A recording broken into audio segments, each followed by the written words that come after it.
The morning sun streamed through the airport's glass windows as Dr. Michelle Richardson checked her watch one more time. She'd arrived 3 hours early for her flight, just as she always did, a habit she developed over years of traveling for medical conferences. Today was supposed to be like any other day, a routine flight back home after sharing her latest research on pediatric neurosurgery with colleagues.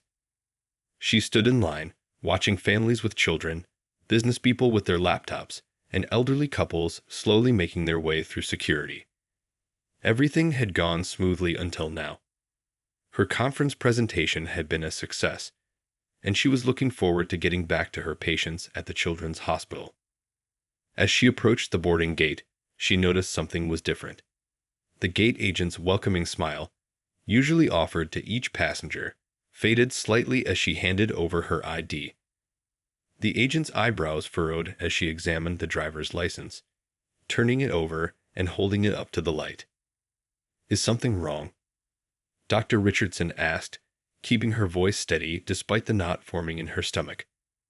She'd been through this before, those moments when people's assumptions didn't match her reality. "Ma'am, could you step aside, please?"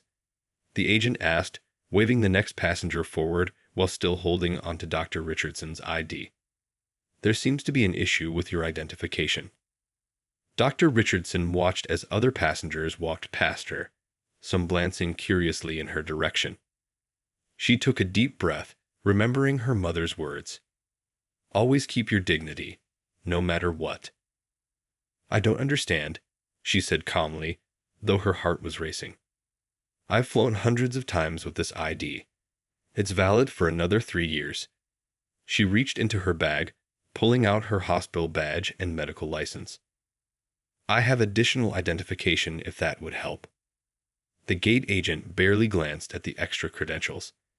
Instead, she picked up her phone and called for a supervisor. "We just need to verify some things," she said, not meeting Dr. Richardson's eyes. "The photo, it doesn't quite match." Dr. Richardson looked down at her ID. The photo showed her exactly as she looked now, professional, well-dressed, her hair neatly styled. The only difference was that in real life, she was wearing her conference outfit instead of the blouse she'd worn for the ID photo. More passengers filed past as she waited, the minutes ticking by. A young girl in line tugged on her mother's sleeve, pointing at Dr. Richardson's trapped ID badge. "Mom, look. She's a doctor like the one who fixed Tommy's head." The mother quickly shushed her daughter, but Dr. Richardson smiled. That small moment reminded her exactly why she'd spent 15 years becoming one of the country's top pediatric neurosurgeons.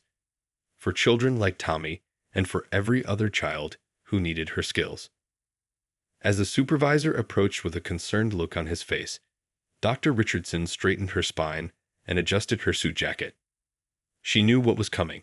She'd faced similar situations before, at restaurants, in stores, even at her own hospital when she wasn't wearing her white coat. But this time felt different. This time, she wasn't going to let it slide quietly by.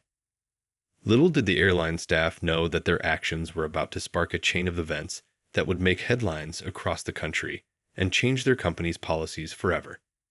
For now, though, Dr. Richardson simply stood there, holding onto her dignity and preparing to handle whatever came next with the same precision and grace she brought to her operating room.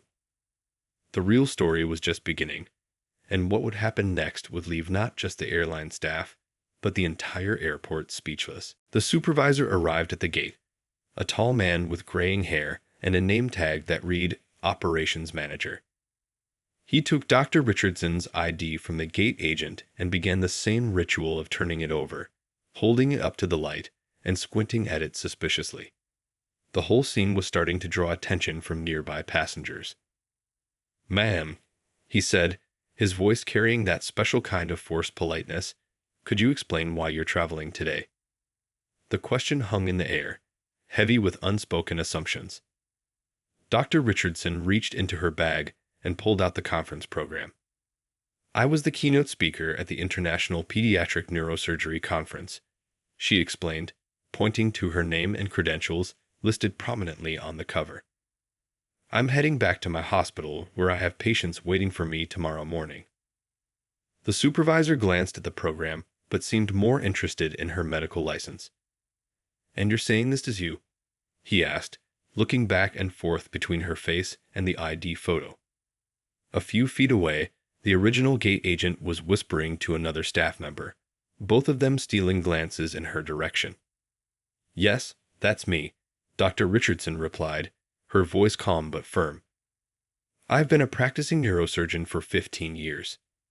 I can show you my hospital's website, my research publications, or you can call the hospital directly to verify my identity. A small crowd had gathered now, trying to appear like they weren't watching while definitely watching. An elderly woman sitting nearby shook her head disapprovingly at the airline staff. A businessman who had already boarded stepped back out to see what was causing the delay. I need to make some calls, the supervisor said, stepping aside with his phone. Dr. Richardson could hear him asking about protocols for suspected fraudulent identification. The words stung, but she refused to let it show on her face. Just then, her own phone buzzed. It was a message from one of her residents about a young patient who had successfully recovered from surgery she performed last week. The timing of that message reminded her exactly who she was and what really mattered. Would you like to see the brain scans of the 8-year-old whose life I saved last week? She asked, loud enough for everyone to hear. Or perhaps you'd be interested in the research paper I just presented about innovative techniques in pediatric brain surgery. The supervisor paused his phone call, looking uncomfortable. The gate agent shifted from foot to foot, avoiding eye contact. More passengers had stopped to watch, some pulling out their phones, sensing that something significant was unfolding. A young medical student in the crowd recognized Dr. Richardson from a video lecture she'd watched in class. "Oh my God," she said excitedly to her friend. "That's Dr. Richardson." Her paper on minimally invasive pediatric procedures changed everything in the field. The supervisor returned, still holding Dr. Richardson's ID. "Ma'am, we're just trying to follow proper security protocols," he said, though his voice had lost some of its earlier certainty. "I understand protocols," Dr. Richardson replied. "In fact, I write them for my operating room. But what I'm seeing here today isn't about protocols. It's about something else entirely, isn't it?" She pulled out her phone and started dialing a number. "Since we're all being thorough today, let me call my hospital's chief of surgery. And perhaps after that, we should ring up the American Board of Neurological Surgery. I'm sure they'd be very interested in hearing about how one of their board members is being treated." The atmosphere at the gate had completely changed. What had started as a routine ID check had transformed into something much bigger, and everyone could feel it. As Dr. Richardson held her phone to her ear, she knew that what happened next would do more than just get her on that plane. It would send a message that would echo far beyond this airport terminal. The real shock, though, was still to come, and no one in that terminal was prepared for what they were about to witness. As Dr. Richardson held her phone to her ear, the airport terminal's usual buzz of activity seemed to fade into the background. The growing crowd of onlookers had created a circle around the gate area, their faces showing a mix of concern and curiosity. Some had their phones out, recording the scene that was unfolding before them. "Hello, Dr. Chen." "Yes, I'm sorry to bother you." Dr. Richardson spoke into her phone, her voice clear and professional. "I'm having an interesting situation at the airport. It seems the airline staff doesn't believe I'm a neurosurgeon." She paused, listening. "Yes, despite my medical license, hospital ID, and driver's license." The supervisor's face began to show the first signs of worry. He whispered something to his colleague, who quickly walked away, presumably to call someone higher up in the airline's chain of command. A mother in the crowd stepped forward, her young daughter clutching her hand. "Excuse me," she said, her voice shaking slightly. "But aren't you the doctor who was on the morning news last month? The one who performed that miracle surgery on twins?" Before Dr. Richardson could answer, more voices joined in. "I knew I recognized you," called out another passenger. "My nephew was your patient last year. You fixed his brain tumor when everyone else said it was impossible." The supervisor's phone started ringing. His face dropped as he listened to whoever was on the other end. Meanwhile, Dr. Richardson continued her own phone conversation, now speaking with the hospital's public relations director. "Yes, I think this might interest the media," she said calmly, "especially considering our hospital's upcoming fundraiser for children's brain surgery research." She paused again, listening. "No, I'm still standing here at the gate, watching people board while my ID is being questioned." The terminal's TV screens, which had been showing the usual flight information and news headlines, suddenly flickered. The airport's usual programming was interrupted by breaking news. There, on every screen, was Dr. Richardson's face, shown in surgical gear, standing over an operating table. The news anchor's voice filled the terminal. "And now, we return to our top medical story from last week, where renowned neurosurgeon Dr. Richardson successfully separated conjoined twins in a groundbreaking 20-hour surgery." The gate agents looked up at the screens, then back at Dr. Richardson, their faces turning pale. The supervisor's phone call ended abruptly, and he quickly stepped away to make another call, this time with much more urgency in his voice. People in the terminal had stopped to watch the screens, then turned to look at Dr. Richardson, then back at the screens again. The young medical student who had recognized her earlier was now explaining to others nearby about Dr. Richardson's revolutionary contributions to pediatric neurosurgery. "Do you know," the student said loudly enough for everyone to hear, "that she developed a technique that reduced recovery time for child brain surgery patients by half. She's literally changed thousands of lives." Dr. Richardson stood calmly in the middle of it all, her phone still in hand, watching as realization dawned on everyone's faces. She wasn't angry. She'd faced situations like this before. But this time was different. This time, she had an audience, and more importantly, she had an opportunity to turn this moment into something meaningful. The airline's regional director was now rushing toward the gate, his tie slightly askew, clearly having run from wherever he had been in the airport. Behind him, a woman in a crisp suit carrying a folder marked Public Relations was trying to keep up. What happened next would not only change airline policy forever, but would also become a powerful lesson about assumptions, respect, and the importance of looking beyond surface appearances. The gathering storm was about to break, and no one in that terminal would ever forget what they were about to witness. The airline's regional director approached Dr. Richardson with an outstretched hand, slightly out of breath from his rush to the gate. "Dr. Richardson," he said, his voice carrying across the now hushed terminal, "I'm deeply sorry for this misunderstanding. I just saw the news coverage on the screens." The PR manager behind him was already pulling out her tablet, showing a fresh news alert that was spreading across social media. The headline read, "Award-winning neurosurgeon faces discrimination at airport gate." On the terminal's TV screens, the news coverage continued. They were now showing clips from last month's surgery. Dr. Richardson in the operating room, leading a team of 20 medical professionals in the complex procedure that had made medical history. The cameras zoomed in on her skilled hands as she worked with precise movements to save her young patient's life. "That's exactly what she was wearing at the conference this morning," someone in the crowd pointed out, recognizing her professional attire from the brief interview clip now playing on the screens. The original gate agent, who had first questioned her ID, was watching the footage with a look of horror slowly spreading across her face.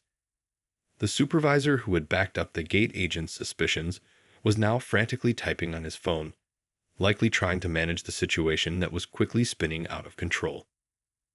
Last month's surgery wasn't just any operation, the medical student in the crowd explained to those around her.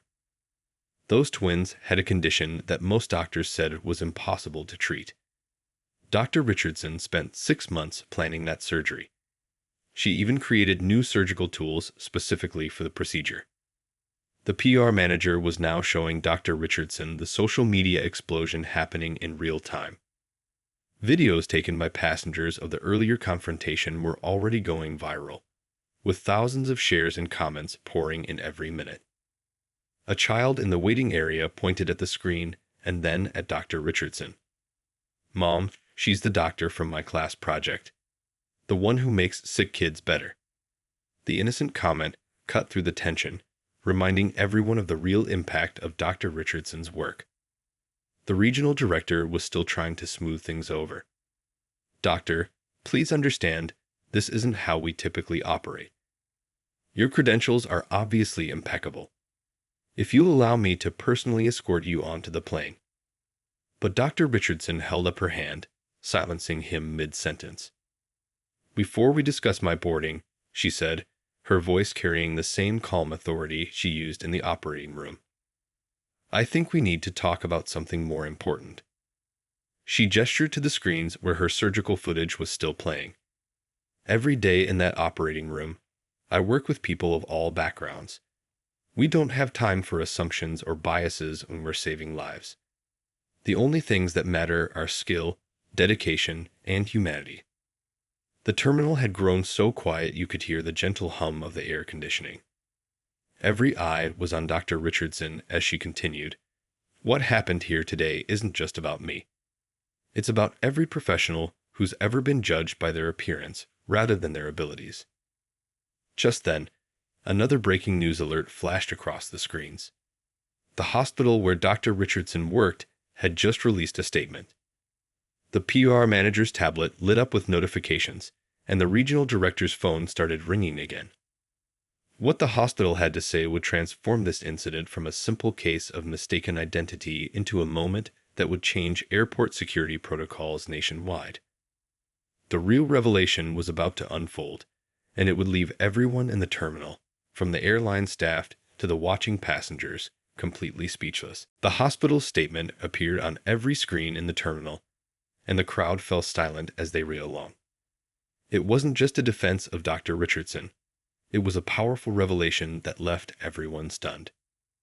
"We are proud to announce," the statement read, "that Dr. Richardson has just been appointed as the youngest chief of pediatric neurosurgery in our hospital's history. Her groundbreaking work has saved over 1,000 young lives and earned her a nomination for this year's Medical Innovation Award."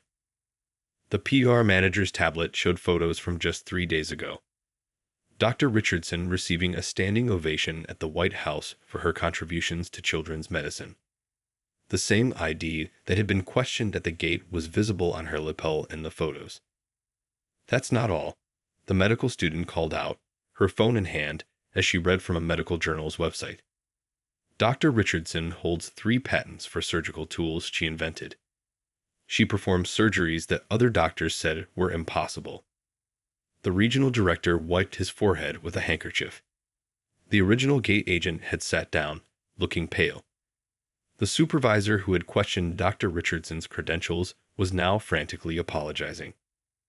But Dr. Richardson's attention was on her phone, where a message had just come in.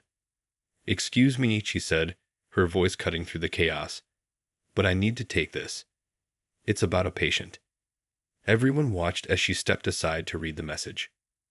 When she turned back to the group, her expression had softened. "A 60-year-old I operated on last week just took his first steps after being told he might never walk again." She showed the video to those nearest to her. A small boy taking wobbly steps in a hospital corridor, his parents crying with joy behind him. The crowd broke into spontaneous applause. The young girl who had recognized Dr. Richardson earlier tugged at her mother's sleeve. "See, Mommy? That's why I want to be a doctor too." The airline's PR team was now huddled together, phones out, trying to manage the situation as #DeRichardson started trending on social media. Videos of the confrontation had already reached millions of views. The regional director stepped forward again, this time with a different approach. "Dr. Richardson," he said, his voice heavy with sincerity, "would you be willing to help us? We clearly need to do better. Much better." Dr. Richardson looked around at the faces watching her. The apologetic airline staff, the supportive crowd, the inspired young girl, the medical student furiously taking notes on her phone. She saw an opportunity for real change.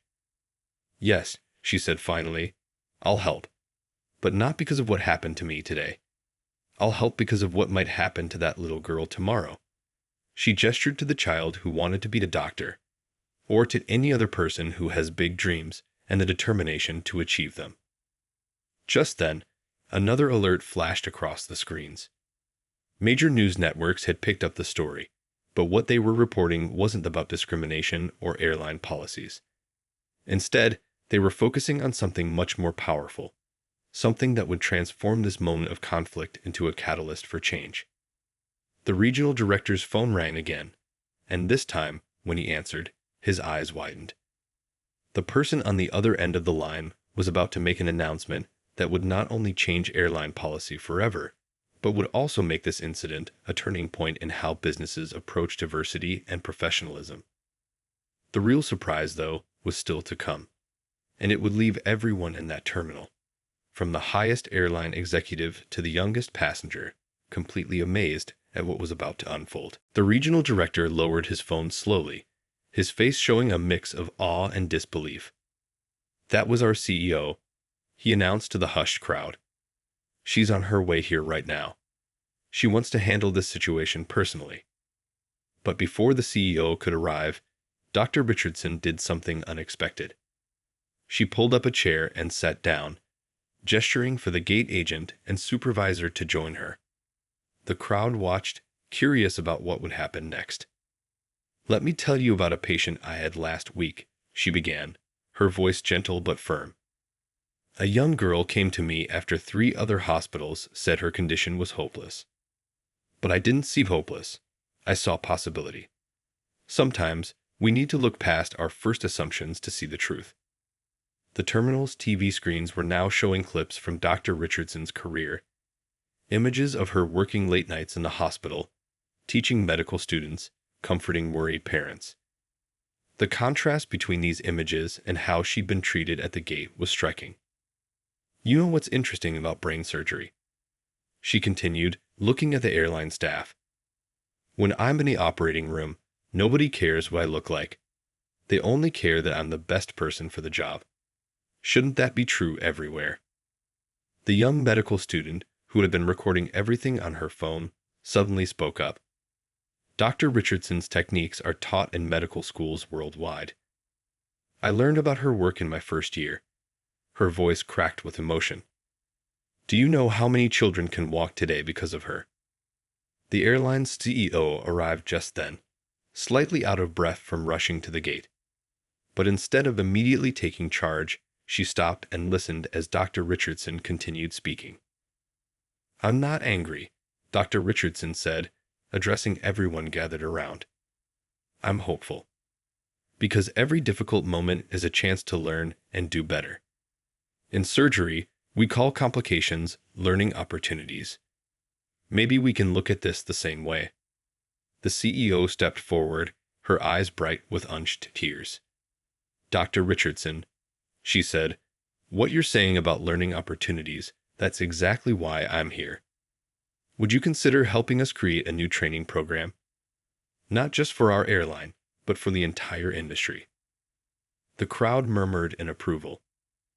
The young girl who wanted to be a doctor was now sitting cross-legged on the floor, looking up at Dr. Richardson with admiration. "Here's what I propose," Dr. Richardson said, standing up. "Let's turn this moment into something meaningful. Not just a one-day training session, but a real program that helps people understand that excellence comes in all forms." She pulled out her phone and showed everyone a photo of her surgical team, a diverse group of professionals from all backgrounds. "This is what success looks like," she said. "People working together, respecting each other's abilities, focusing on what matters." The CEO nodded enthusiastically. "We'd be honored to have your guidance. And there's something else." She paused, looking around at the gathered crowd. "We'd like to establish a scholarship in your name, for young people who dream of breaking barriers in their chosen fields." Just then, Another breaking news alert flashed across the screens.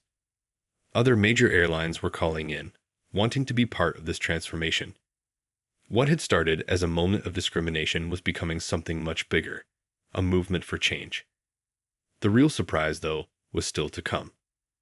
Dr. Richardson had one more announcement to make, something that would turn this difficult moment into a powerful force for good in ways no one could have expected. 6 months later, Dr. Richardson stood at the same airport gate, but this time she wasn't alone.